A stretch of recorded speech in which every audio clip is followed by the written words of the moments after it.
বিহুসকল আজি অন্যতম ভিডিঅ'লৈ স্বাগতম জনাইছো।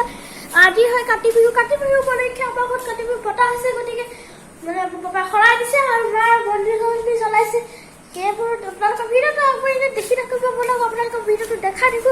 যদি ভিডিঅ'টো অকণমান চাই ভাল পায় তেতিয়া লাইক কৰিব, ছাবস্ক্ৰাইব কৰিব, চেনেলটো শ্বেয়াৰ কৰিব। বলক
ঢাকি দিওঁ তলটো নহয় তলটো হিচাপে